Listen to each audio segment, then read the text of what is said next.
বন্ধুরা, কল্পনা করুন এমন একটা যুদ্ধ হচ্ছে যেখানে এক পাশে আছে বিশ্বের সবচেয়ে শক্তিশালী মিসাইল, সুপারসনিক জেট আর বিলিয়ন ডলারের ইকোনমি, আর অন্য পাশে আছে শুধু একদল মানুষের অদম্য জেদ বা উইল পাওয়ার। ইতিহাস সাক্ষী আছে, প্রতিবার সেই জেদ বা ইচ্ছাশক্তি কিন্তু জিতে গিয়েছে। ভারতের national security adviser Ajit Doval সাহেব সম্প্রতি এমন এক সত্য সামনে এনেছেন যা গ্লোবাল জিওপলিটিক্সের পুরো সমীকরণটাই বদলে দিয়েছে।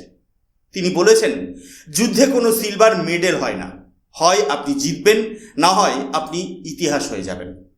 আর আমরা আলোচনা করব আজকে সেই অদৃশ্য অস্ত্র নিয়ে যা পারমাণবিক বোমার চেয়েও শক্তিশালী। বন্ধুরা, আপনারা এই মুহূর্তে স্ক্রিনে যে নিউজ হেডলাইনটি দেখছেন সেটি ANI এর পরিবেশন করা একটি অত্যন্ত তাৎপর্যপূর্ণ রিপোর্ট। এটি শুধু একটি খবর নয়, বরং ভারতের আগামী দশকের প্রতিরক্ষা কৌশলের একটি আগাম ইঙ্গিত। গুজরাটের গান্ধীনগরে অবস্থিত রাষ্ট্রীয় রক্ষা বিশ্ববিদ্যালয়ের সমাবর্তন অনুষ্ঠানে দাঁড়িয়ে আমাদের national security adviser Ajit Doval সাহেব যে সত্যটি তুলে ধরেছেন তা প্রতিটি ভারতবাসীর জানা প্রয়োজন। তিনি অত্যন্ত স্পষ্টভাবে বলে দিয়েছেন যে জাতীয় নিরাপত্তা এখন আর শুধু সীমান্তে দাঁড়িয়ে থাকা সেনা জওয়ান কিংবা গোয়েন্দা সংস্থার একমাত্র কাজ নয়। দোভাল সাহেবের ভাষায়, national security is now a collective responsibility, অর্থাৎ ভারতের নিরাপত্তা এখন একটি সমষ্টিগত দায়িত্ব। আগে আমরা মনে করতাম সুরক্ষা মানেই শুধু রাইফেল আর ট্যাঙ্কের লড়াই, কিন্তু আজ যুদ্ধক্ষেত্র বদলে গেছে। আপনার সচেতনতা, আপনার তথ্য যাচাই করার ক্ষমতা এবং দেশের প্রতি আপনার দায়বদ্ধতাই হলো ভারতের প্রথম এবং প্রধান সুরক্ষা কবচ। কিন্তু এখানে প্রশ্ন জাগতে পারে, একজন NSA হয়ে তিনি কেন হঠাৎ বন্দুক মিসাইল ছেড়ে সাধারণ মানুষের উইলিংনেস বা ইচ্ছা শক্তির উপর এতটা গুরুত্ব দিলেন? কেন তিনি একে একটি নিউ অ্যাওয়েকেনিং বা নতুন জাগরণ বলে অভিহিত করছেন? কি এমন পরিবর্তন লক্ষ্য করেছেন তিনি ভারতের জনমানসে যা বিশ্বের পরাশক্তিগুলোকেও আজ দুশ্চিন্তায় ফেলে দিয়েছে? বন্ধুরা, এই রহস্যের গভীরে যেতে হলে আমাদের বুঝতে হবে আধুনিক যুদ্ধের সেই অদৃশ্য সমীকরণ, যেখানে হার্ডওয়্যারের চেয়ে সফট পাওয়ার অনেক বেশি কার্যকর। চলুন এর পেছনের প্রকৃত ভূরাজনৈতিক কারণগুলো বিশ্লেষণ করা যাক। সাধারণত আমরা যখন কোনো শক্তিশালী দেশের কথা ভাবি, আমাদের চোখের সামনে ভেসে ওঠে অত্যাধুনিক missile system, stealth fighter jet কিংবা বিলিয়ন ডলারের প্রতিরক্ষা বাজেট। আমরা মনে করি যার কাছে যত আধুনিক উইপেনারি আছে সেই দেশই যুদ্ধে শেষ কথা বলবে। কিন্তু ভারতের NSA অজিত দোভাল সাহেব এখানে একটি অত্যন্ত গভীর স্ট্র্যাটেজিক অ্যানালিসিস দিয়েছেন, যা সামরিক চিন্তাবিদদের নতুন করে ভাবতে বাধ্য করছে। তিনি উদাহরণ দিয়েছেন ভিয়েতনাম এবং আফগানিস্তানের যুদ্ধের। চিন্তা করে দেখুন, একদিকে পৃথিবীর সুপার পাওয়ার আমেরিকা, যাদের কাছে বিশ্বের শ্রেষ্ঠ টেকনোলজি, স্যাটেলাইট নজরদারি আর অঢেল অস্ত্র ছিল। অন্যদিকে ভিয়েতনামের সাধারণ মানুষ, যাদের সম্বল ছিল সামান্য কিছু হালকা অস্ত্র আর পাহাড় জঙ্গলের প্রতিকূল পরিবেশ। তাও আমেরিকা সেখানে কেন মুখ থুবড়ে পড়ল? দোভাল সাহেবের মতে এর উত্তরটা কোনো ল্যাবরেটরিতে নেই, উত্তরটা হলো ন্যাশনাল মোরালসে।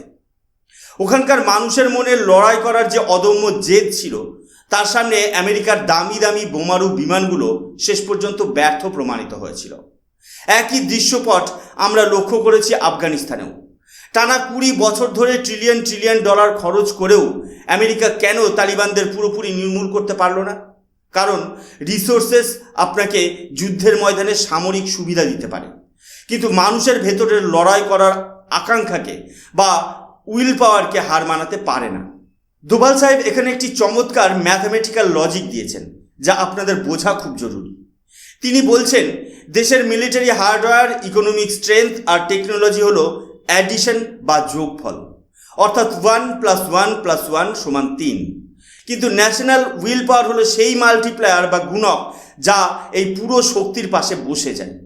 যদি এই মাল্টিপ্লায়ার শক্তিশালী হয় তবে আপনার সাধারণ শক্তিও 1000 গুণ বেড়ে যায়। কিন্তু যদি এই ইচ্ছা শক্তি বা মনোবল শূন্য হয়ে যায় তবে গাণিতিক নিয়মেই আপনার বিশাল সেনাবাহিনী আর ট্রিলিয়ন ডলারের অর্থনীতি সবই কিন্তু শূন্যে পরিণত হবে। অর্থাৎ দেশের সুরক্ষায় মানুষের ঐক্যবদ্ধ মানসিকতাই হলো আসল গেম চেঞ্জার। ডেকান হেরাল্ডের এই গুরুত্বপূর্ণ রিপোর্টটি একবার ভালো করে দেখুন। এখানে ন্যাশনাল সিকিউরিটি অ্যাডভাইজার একটি অত্যন্ত গভীর সত্য তুলে ধরেছেন। তিনি বলছেন যে কোনো যুদ্ধের আলটিমেট অবজেক্টিভ বা চূড়ান্ত লক্ষ্য কিন্তু কেবল প্রতিপক্ষের সীমানা দখল করা নয়, বরং শত্রুপক্ষের মনোবল বা ন্যাশনাল মোরালস ধূলিসাৎ করে দেওয়া। আপনারা কি লক্ষ্য করেছেন আজকের এই আধুনিক যুগেও কেন সাইবার ওয়ারফেয়ার বা ইনফরমেশন ওয়ার বিশ্বজুড়ে এত জনপ্রিয় হয়ে উঠছে? দোভাল সাহেবের উত্তর দিয়েছেন, আধুনিক রণনীতিতে আপনার ভূখণ্ড দখল করার চেয়েও বেশি গুরুত্বপূর্ণ হয়ে দাঁড়িয়েছে আপনার মস্তিষ্ক বা সাইকোলজি দখল করা। শত্রুপক্ষ এখন আর সবসময় সরাসরি আক্রমণ করে না, বরং তারা ডিজিটাল মাধ্যম ব্যবহার করে আপনার অবচেতনে এমন এক নেতিবাচক ধারণা ঢুকিয়ে দেয় যাতে আপনি নিজের দেশের শাসন ব্যবস্থা, বিচার বিভাগ কিংবা নিজের সেনার উপর ধীরে ধীরে ভরসা হারিয়ে ফেলেন। এর ফলে কি হয়? যখন জনগণের এই বিশ্বাস বা মোরাল ভেঙে যায়, তখন সেই রাষ্ট্র ভেতর থেকে ফোকলা হয়ে পড়ে। দোভাল সাহেব সতর্ক করেছেন যে একটি দেশ ভৌগোলিক পরাজয়ের পর আবার ঘুরে দাঁড়াতে পারে, কিন্তু যদি তার জনগণের লড়াই করার মানসিকতা একবার ধ্বংস হয়ে যায়, তবে সেই দেশ বিনা যুদ্ধেই পরাজয় স্বীকার করতে বাধ্য হয়। অর্থাৎ আধুনিক যুদ্ধ শুধু সীমান্তে লড়া হয় না, লড়া হয় দেশের প্রতিটি নাগরিকের মনে। তাই আমাদের সম্মিলিত মনোবলই হলো আমাদের দ্বিতীয় প্রতিরক্ষা প্রাচীর। বন্ধুরা, গ্লোবাল জিওপলিটিক্সে এখন একটা নতুন এবং অত্যন্ত বিপজ্জনক শব্দ খুব ট্রেন্ডিং হচ্ছে, সেটা হলো কগনিটিভ ওয়ারফেয়ার। এই শব্দটার মানে কি? সহজ ভাষায় বলতে গেলে এটি হলো মানুষের চিন্তা করার ক্ষমতাকে হাইজ্যাক করা। আগেকার দিনে যুদ্ধ মানেই ছিল শুধু সীমান্তে কামানের গোলা আর ট্যাঙ্কের লড়াই, কিন্তু অজিত দোভাল সাহেব আমাদের মনে করিয়ে দিয়েছেন যে আধুনিক যুদ্ধ এখন আর শুধু সীমান্তে আটকে নেই, সেই যুদ্ধ এখন পৌঁছে গেছে আপনার হাতের স্মার্টফোনে, আপনার ড্রয়িং রুমে। আজকের এই ডিজিটাল যুগে ভারত একটি নিউ অ্যাওয়েকেনিং বা নতুন জাগরণের মধ্যে দিয়ে যাচ্ছে। দোভাল সাহেবের মতে, যখন আমরা দেখি ভারতের ডিজিটাল স্পেসে কোনো জাতীয় ইস্যু নিয়ে লাখ লাখ সাধারণ মানুষ স্বতঃস্ফূর্তভাবে সরব হচ্ছে, তখন বুঝতে হবে ভারতের ন্যাশনাল স্পিরিট আগের চেয়ে অনেক বেশি সক্রিয় এবং শক্তিশালী হয়েছে। এই নতুন জাগরণকে সংজ্ঞায়িত করতে গিয়ে তিনি তিনটি বিশেষ বৈশিষ্ট্যের কথা বলেছেন, যা আমাদের প্রত্যেকের বোঝা জরুরি। এক, ক্যাপাবিলিটি। তিনি পরিষ্কার করে দিয়েছেন যে সক্ষমতা শুধু সেনাবাহিনীর মধ্যে সীমাবদ্ধ থাকলে চলবে না।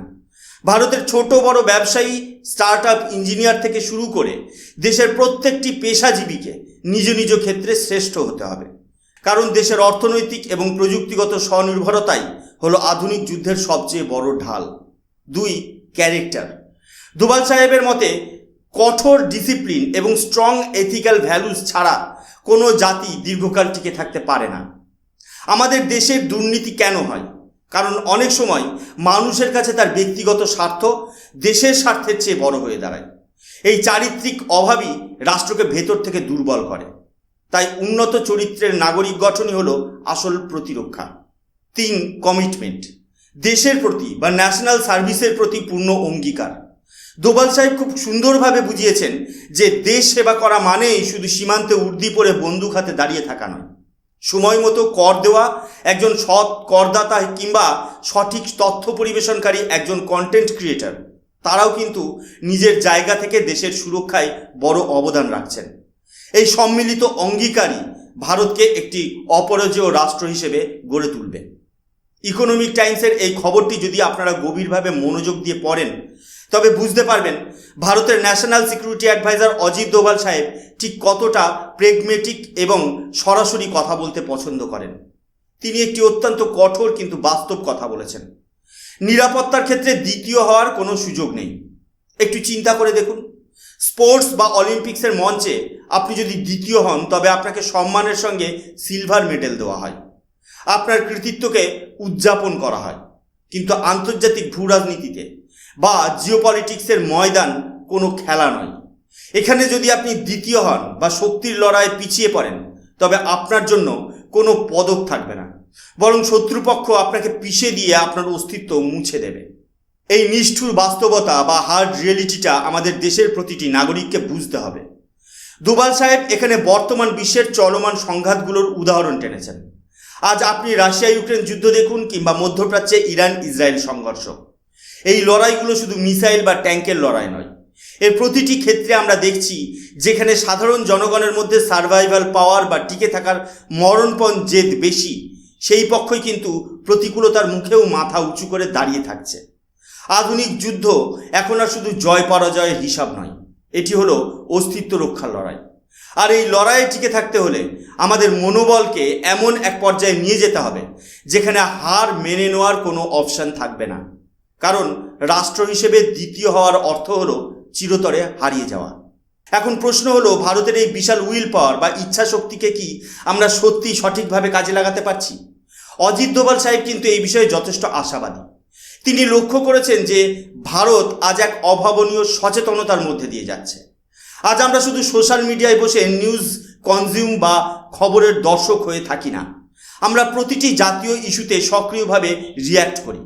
ডিজিটাল যুগে ভারতের এই লড়াকু এবং সচেতন চরিত্রটি কিন্তু বিশ্বের বড় বড় গ্লোবাল পাওয়ারগুলোর কাছে একটি শক্তিশালী মেসেজ পৌঁছে দিচ্ছে যে আজ ভারত আর আগের মতো উদাসীন নয়। কিন্তু এই আশাবাদের পাশাপাশি দোভাল সাহেব আমাদের কিছু সীমাবদ্ধতার কথাও মনে করিয়ে দিয়েছেন, যেখানে আমাদের আরও অনেক বেশি কাজ করা বাকি। তিনি বিশেষ করে গভর্নেন্স বা সুশাসন এবং দুর্নীতির অবসানের উপর তীব্র জোর দিয়েছেন।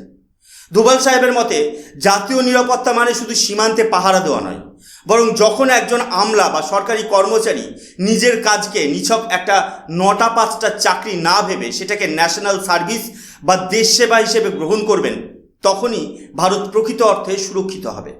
কারণ যখন প্রশাসন স্বচ্ছ হয় তখন রাষ্ট্র ভেতর থেকে শক্তিশালী হয়। এখানেই শেষ নয়, তিনি নিরাপত্তার সংজ্ঞাকে আরও বিস্তৃত করেছেন।